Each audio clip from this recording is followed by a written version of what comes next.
and gentlemen and lovely miss, welcome to the debrief of EKF10. Alors vous l'aurez compris, on va faire un débrief 100% ou 200% anglaise. La raison, les finales européennes vont se jouer entre des équipes anglaises. Donc finale de Ligue des Champions entre Tottenham et Liverpool, finale d'Europa League entre Chelsea et Arsenal. Les Anglais sont donc sur le toit de l'Europe.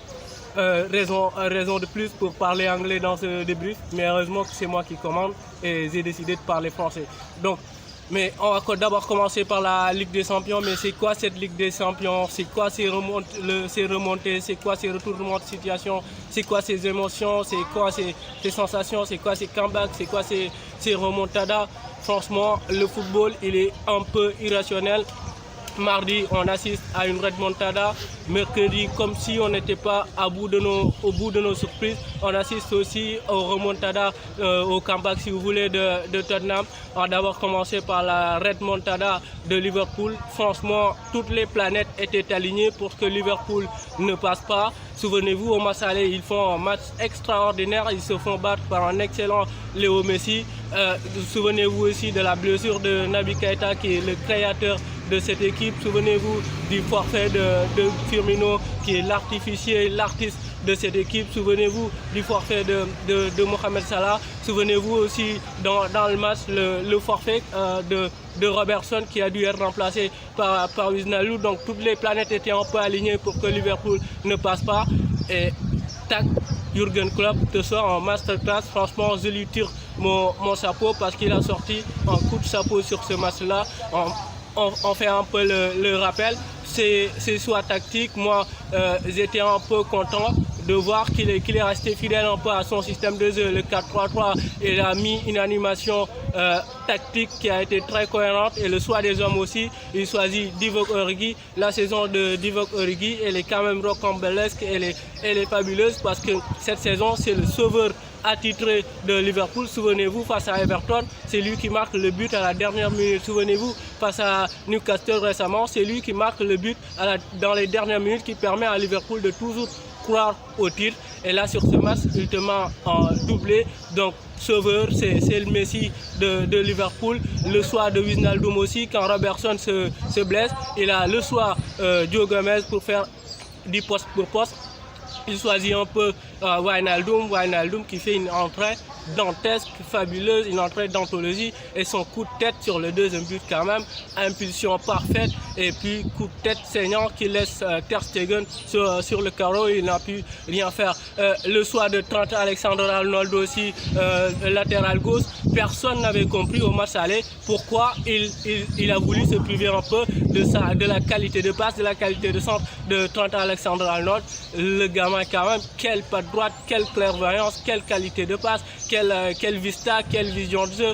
Le gamin, il a seulement 20 ans, mais on dirait un vieux biscard, on dirait un vieux roublard. Quelle malice ce jour sur le 4e but, un peu aidé par le ramasseur de balles aussi. Il fait mine de laisser Sakiri centrer, et après il trouve de la plus belle des manières Origi. Donc masterclass de Trent Alexander-Arnold. 14 passes décisives cette saison, s'il vous plaît. 14 passes décisives pour un défenseur, c'est quand même une sacrée perte. Alors, dans l'ensemble, Liverpool a dominé son match, a dominé son sujet sur les deux rencontres. Il n'y avait clairement pas photo. C'est logique que Liverpool passe, mais on va être sincère, quand on regarde la première période, s'il y a un but partout, il n'y a pas de scandale, parce qu'il y a les occasions ratées d'Alba, de Coutinho et de Messi. Si dans la première période on s'en sort avec un but partout, il n'y a pas de scandale du tout. Maintenant, sur la deuxième période, ils ont complètement explosé le FC Barcelone. Ils ont très vite marqué sur la première période. Sur la deuxième période,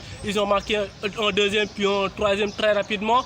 Après, ils pouvaient se dire, on a refait notre retard de 3 buts, donc on peut faire un peu le dos rond, attendre le FC Barcelone. Non, ils appuient sur l'accélérateur, ils continuent d'attaquer, et en un moment, ça paye. Ils ont complètement explosé le FC Barcelone. Et sur le 4e but, comment une équipe comme le FC Barcelone, composée de joueurs de très grande classe, ils peuvent se prendre un but comme ça?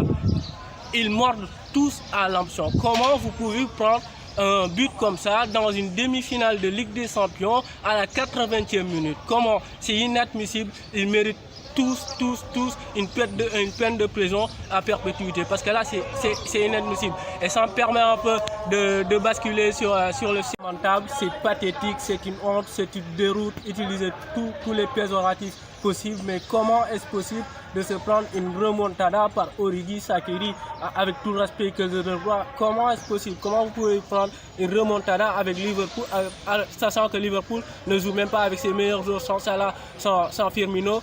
Franchement, si on regarde les deux matchs, comme je l'ai dit tout à l'heure, c'est un peu logique. Maintenant, même au match aller, on s'en sort un peu parce qu'il y avait un excellent Léo Messi, un peu à l'image de toute la saison où on a été cruellement qu'on a été très dépendant de Léo Messi. Et en un moment, quand l'étincelle Léo Messi n'arrive pas, quand le miracle Léo Messi n'arrive pas, le Barça est sans génie, c'est un peu le dépositaire de cette équipe. C'est sur lui que toute l'animation offensive du Barça repose. Quand on le regarde jouer, on a l'impression qu'il joue un peu milieu relayeur, alors que normalement c'est un attaquant. Il est à l'initiative, il est à l'élaboration, il est à la création et très souvent aussi, c'est lui qui est à la finition. Et donc, quand il est un peu en dedans, le Barça est sans génie. Un homme qui est sans génie depuis 2 ans, c'est Valverde. Franchement, ça fait 2 saisons qu'il se prend dans la transe de remontada, 2 humiliations. Alors oui, on m'a expliqué durant toute la saison que le Barça de Valverde était un Barça qui a gagné en solidité, était un Barça pragmatique, était un Barça qui ne prend pas beaucoup de buts. Mais je veux bien tout cela, mais je suis désolé, mais quand vous êtes pragmatique, quand vous êtes défensif, vous ne prenez pas 4-0 à Anfield, vous ne vous prenez pas 3-0 à la Rome. Le mec, ça fait quand même 2 ans qu'il est au poste, ça fait 2 ans qu'il pisse sur les principes de jeu du FC Barcelone, sur l'ADN de jeu du FC Barcelone. Ça fait 2 ans qu'on se tape à chaque semaine, nous qui regardons les matchs du FC Barcelone chaque semaine, on se tape chaque semaine des contenus comme celui de mardi à Liverpool, c'est-à-dire des purges. Le FC Barcelone, sur ces 2 dernières saisons, c'est un FC Barcelone qui est ennuyeux, c'est un FC Barcelone qui est soporifique. Les matchs aboutis du FC Barcelone où on s'est vraiment régalé, on peut les compter sur les doigts d'une main. Il y a eu la finale de Copa del Rey l'année dernière, il y a eu le 5-0 face au Real, il y en a 2 ou 3 encore, j'en oublie. Mais franchement, Valverde, au moment où on se parle, il est quand même toujours au poste. Il n'a toujours pas dégagé. Démissionne, monsieur.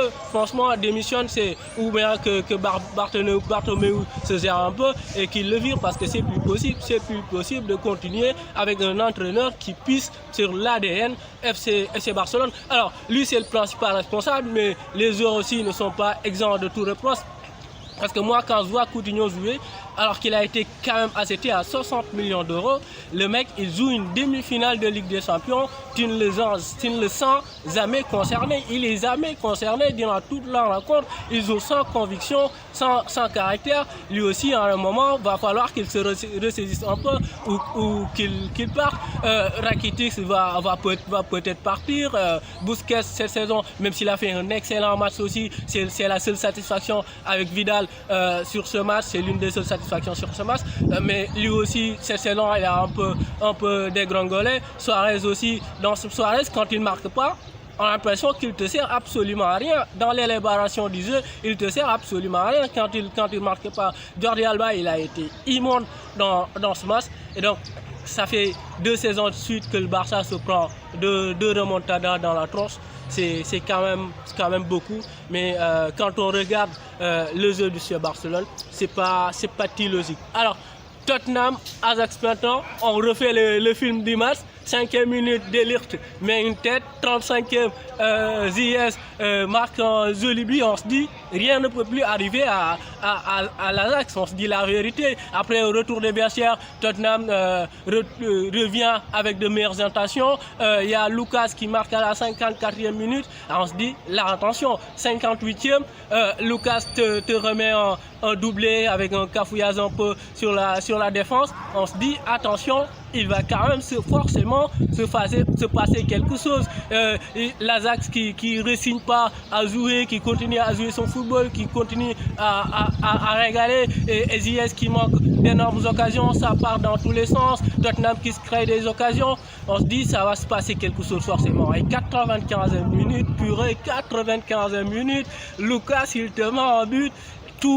Toute l'Ajax, tous les joueurs de l'Ajax, ils sont écroulés et c'est quand même là où tu te dis que le football il est un peu cruel pour cet Ajax-là. On rappelle, ils ont commencé la Ligue des Champions en faisant 3 tours préliminaires. Ils arrivent en phase finale, ils renversent toutes les montagnes possibles. Franchement, le Real triple détenteur, le Bayern, il les contrarie très bien. La Juventus aussi avec Cristiano Ronaldo. Franchement, ils ont ce jeu laissé là, ce football total, toujours cette obsession à garder le ballon, à faire courir son adversaire, à faire un pressing très haut, à aller un peu asphyxier ses adversaires. Et franchement, on s'est vraiment régalé avec cette équipe, avec cette talent jeunesse, ce vent de fraîcheur. Et coup de chapeau à Eric, comment s'appelle, Ten Hag, coup de chapeau franchement, parce que ce qu'il est arrivé à faire avec cette équipe, c'est juste formidable. Coup de chapeau à De Ligt, capitaine à 19 ans,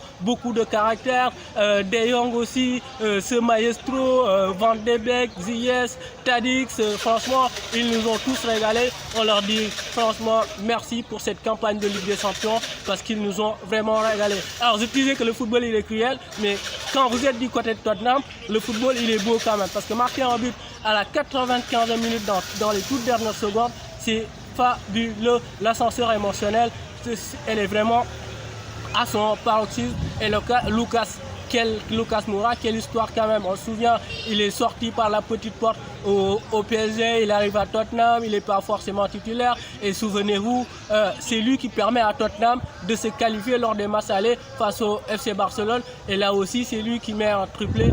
Donc fabuleux Lucas Moura et fabuleux aussi Pochettino quand même avec Tottenham cette saison. On le rappelle, c'est 0 million d'euros dépensés, 0 million d'euros mis sur la table sur les 2 derniers mercato. Il doit souvent composer avec des blessures, avec la méforme de certains joueurs, mais lui, il fait progresser ses joueurs. Lui, il a un plan de jeu concret, il a des intentions de jeu qui sont concrètes et c'est un fabuleux entraîneur. Et donc, je pense que c'est parfaitement mérité cette finale pour Pochettino. Tottenham, quand même, leur parcours, elle est un peu, allez, j'allais dire miraculeuse, mais j'exagère un peu parce que, je l'ai dit tout à l'heure, ils sortent dans les dernières minutes en phase de poule. En quart de finale, ils ont Manchester City. Il y a ce but de Llorente qui a fait un peu de débat. Il y a le but refusé de Sterling. Et là aussi, personne n'y avait cru. Franchement, qui a pu prédire que Tottenham allait se qualifier? Donc on aura une finale 100% anglaise, Liverpool-Tottenham. On va franchement se régaler. Deuxième finale consécutive pour Sadio Mané. On lui souhaite cette fois-ci de la gagner. Et une autre finale 100% anglaise, c'est la finale de la Ligue Europa entre Chelsea et Arsenal. Arsenal amené par son duo magique Lacazette et Aubameyang. Franchement, c'est un cocktail explosif les deux cette saison. Magnifique complémentarité, magnifique complicité. Peter Cech aussi va jouer une finale d'Europa League. Le clin d'œil, c'est que quand même, il va jouer son dernier match en professionnel face à son ancienne équipe. Et franchement, c'est juste une histoire qui est fabuleuse. De l'autre côté, Chelsea s'est qualifié grâce à Kepa. Il y en a des gardiens, le ballon leur passe entre les jambes. Lui, le ballon, il le bloque entre les jambes. Magnifique match de Kepa. Là, j'ai compris tout de suite pourquoi, face à Manchester City, il avait défié un peu l'autorité de Sarri, qui a voulu le faire sortir pour faire entrer Caballero. Et je comprends parfaitement pourquoi le mec, il s'est obstiné, il a refusé de tout son corps pour sortir. Là, franchement, c'est l'heure du match. Et surtout, Eden Hazard aussi. Eden Hazard qui va peut-être boucler la boucle de la plus belle des manières. Franchement, cette saison, il porte Chelsea à bout de bras. Quel régal de suivre Eden Hazard cette saison. Et voilà, c'était un peu tout pour le débrief de la Ligue des Champions et de la Ligue Europa. Continuez à nous donner de la force, continuez à nous soutenir, mettez-nous des likes, continuez à partager. Et football plaisir, c'est en Angleterre que ça se passe.